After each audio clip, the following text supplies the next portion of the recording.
ආයුබෝවන් ආයුෂ බොහෝ වේවා කියලා ප්‍රාර්ථනා කරනවා. ආදරේ සාදුදා දවස මේ දවස සතියේ පටන් ගන්න. ලංකාවේ නම් දවස් 5ක් වැඩ දවස් 2ක් නිවාඩු. රජයේ සේවකයෝ. අපි නිවාඩුවක් නැති ආදරණීය සහෝදර සහෝදරිය තමයි මැද පෙරදිග වැඩ කරන ගොඩාක් අය. සිකුරාදට සමහර කට්ටියට නිවාඩුවක් තියෙනවා. සමහරට නෑ.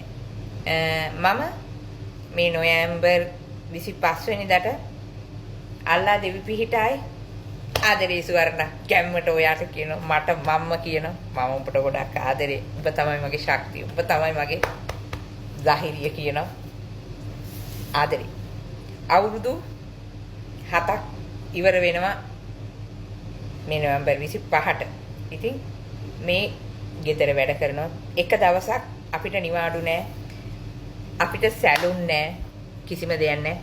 අපිට තියෙන්නේ ගැම්මට ජොබ් එක කරන්න ලංකාවට ගිහිල්ලා ඒ සියලුම දේ ආස කරන හැම දෙයක්ම ලං කරගන්න.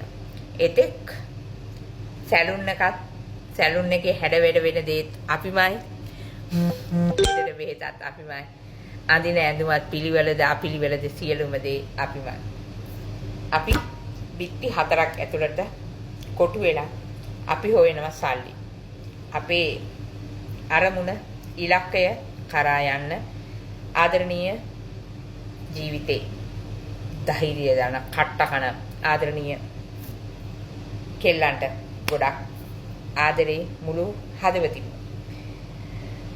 පළෑතිරුකට තමයි ගල් ගහන්නේ කියනවා. ඒකයි ඇත්ත. හිතන්න එපා කිසිම දෙයක්. තමන්ගේ බලාපොරොත්තුව, තමන්ගේ අරමුණ කරා යන්න තමන්ට ශක්තිය ධෛර්යය නොඅඩුවම තියෙන්න ඕන. ආදරේ ආදරේ ආදරේ මුළු හදවතින්ම මට. එහෙම කියලා සතිය පටන් ගන්න. වරදින්නේ කොයිම වෙලාවකටවත්. අනේ මට බෑ කියන තැනට කට හොල්ලන්න එපා. නෑ මට පුළුවන්. අනේ මට නෑ කියන්නේ නෑ මට තියෙනවා. හයිය හිතක් ඇති ගැහණියෙකුට කරන්න බැරි කිසිම දෙයක් නෑ කියන එක අනිවාර්යයෙන්ම මම කියනවා. ඉතින් ප්‍රාර්ථනා කරනවා ගල් ගහන මිනිස්සුන්ව ගොඩාක් හයියෙන් අල්ලගන්න. බයින මිනිස්සුන්ව තවත් පදට අල්ලගන්න. ඇනුම් පද කියන මිනිස්සු තමයි ගොඩාක් ජීවිතේ වටිනාම අය. ඒගොල්ලොන්ට තමයි අපේ වැරදි අඩුපාඩු පේන්නේ. ඒ මිනිස්සු අපේ වැරදි අඩුපාඩු පෙන්නන්න අපිට හැදෙන්න හරි ලේසි. බනින කෙනාට පෙරලා බනින්න ඕන කියලා නියමයක් නැහැ. ගහන කෙනාට පෙරලා ගහන්න ඕන කියලා නියමයක් නැහැ. ඒ නිසා ජීවිතේ දහදුක් විඳිනවා නම් සල්ලිම නෙවෙයි ජීවිතය කියලා කියන සමහරු ඉන්නවා. නමුත් මේ රටේ ඉන්න ඉස්සලා බස් එකට යන්න පාන් රාත්තලක් ගන්න අතේ සතේ නැති වෙච්ච දවස් දන්නවා. තියෙනවා. ඉතින් මේ මාසේ පඩියක් ගන්නකොට ඒ සියලුම දේ අමතක වෙන අවස්ථාත් සමහරුන්ට තියෙනවා. ඒ නිසා ගන්න පඩියට අපි වැඩක් කරගෙන අපි ආව ඉලක්කයට අපි ගිහිල්ලා සැනසෙන්න පුළුවන් නම් අපි තමයි යකඩම ගෑනු. එහෙම නේද? අනිත් එක හිතන්න එපා ගෙදරකට ආවම අපි බලාපොරොත්තු වෙන හැම සැපක්ම අපිට තියෙයි කියලා. ඔයා එන්නේ එක වැඩක් කරන්න වෙන්නේ නැති. නමුත් වැඩ දහසක් කරන්න වෙනවා. ඉවසන්න. ඉවසීම තියෙන කෙනාට ජීවිතේ කොතනවත් කොයි හරි මොහොතක කොතනදී හරි ඒ ඉවසීමේ ලස්සන කියාගන්න බැරි තරම් එකතු කරගන්න බැරි තරම් ලස්සන දෙයක් වෙනවා. මොන ප්‍රශ්න මොන වැඩ කොට කන්දක් ගැහුණා යන්න. ඒක තමයි මම වින්ද දෙයක් තියෙනවා නම් මම ලබාගත්ත දෙයක් තියෙනවා නම් ලෝභ නැතු ඔයාලට කියනවා. ඉවසීම වැඩි කරගන්න මේක වහගන්න. එතකොට තමන්ගේ ඉලක්කය කරා යන්න පුළුවන්කම තියෙනවා. තේරුණා? හැම මොහොතකම අඳින ඇඳුම එක ඇඳුම හරි ලස්සනට අඳින්න. පිළිවෙලට ඉන්න උත්සාහ කරන්න. මොකද මම ලස්සනට පිළිවෙලට ඉන්නවා කියන්නේ මගේ දවස හරිම ලස්සනයි, හරිම පිළිවෙලයි. මං කියන්නේ මම වින්ද අත්දැකීම් එක්ක අඳින වස්ත්‍රේ මොන ප්‍රශ්න තිබුණත් පිළිවෙලකට ලස්සනකට අඳින්න. එතකොට හැම මොහොතකම ප්‍රශ්න ගොඩාක් තියෙන කට්ටිය එක්ක කතා කරන එක අඩු කරගත්තම ඒ කියන්නේ ගොඩාක් ප්‍රශ්න තියෙන නූල් පන්දුව වගේ ගොඩාක් ජීවිතේ ගැටලු තියෙන මිනිස්සුත් එක්ක නිතර ආශ්‍රය කරන්න ගියාම කතා කරන්න ගියොත් එහෙම අපිටත් ඒකම වෙනවා. ඒ නිසා මම ප්‍රාර්ථනා කරනවා මේ සතුටා ඉඳලා මේ සතියේ වැඩ ටික කරගෙන යන්න.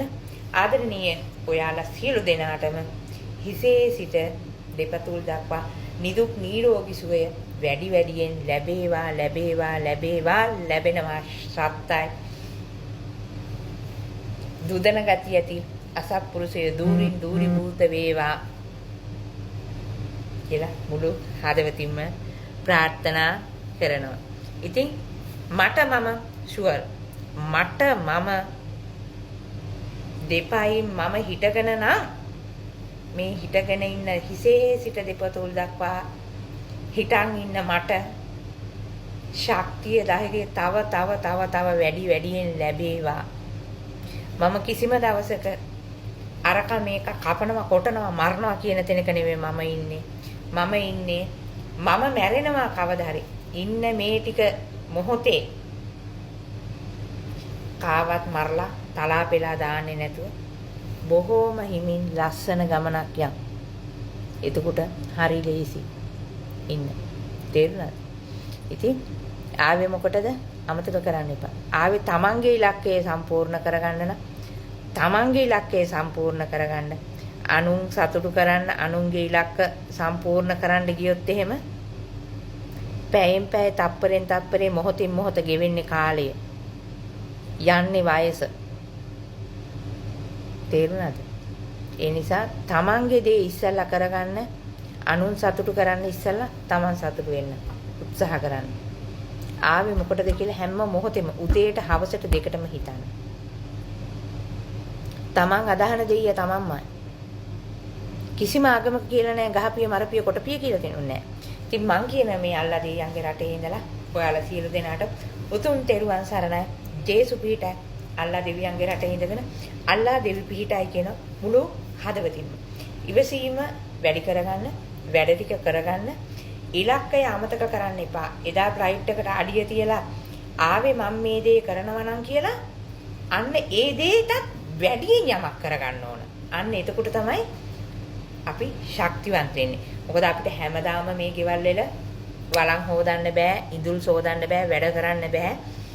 සමහරක් විට අපිට දවල් කාලේ පැය 12ක් තියෙන වැඩ කරන්න, රැයට පැය 12ක් දීලා තියෙන්නේ ස්වභාව නිදිය ගන්න කියලා. නමුත් අපි මෙහි යක්කු වගේ වැඩ කරනවා. ලංකාවට ගිහින් ඇලවෙන්න නෙවෙයි. ලංකාවේ මිනිස්සුන්ව නැගිටවගෙන අපිත් නැගිටගෙන යන්න ඕන. හැම මොහොතකම ලෙඩ හංගන්න යන්න එපා. ලෙඩක් තියෙනවා නම් බෙහෙත් ටික ගන්න. ඒකේන අවධානයෙන් ඉන්න. දවස සතුටින් වැඩ ටික කරගෙන යන්න. ලොකුම බෙහෙත තමයි නිදහසේ ඔළුව නිදහසේ තියාගෙන. මොලේ කොලොප්පන් වුණොත් රටේ නැති ලෙඩ ඔක්කොම එනවා. ඒ නිසා මොළ ගෙඩිය නිදහසේ තියාගෙන ශක්තිවන්ත විදිහට වැඩ කරමු. අදරි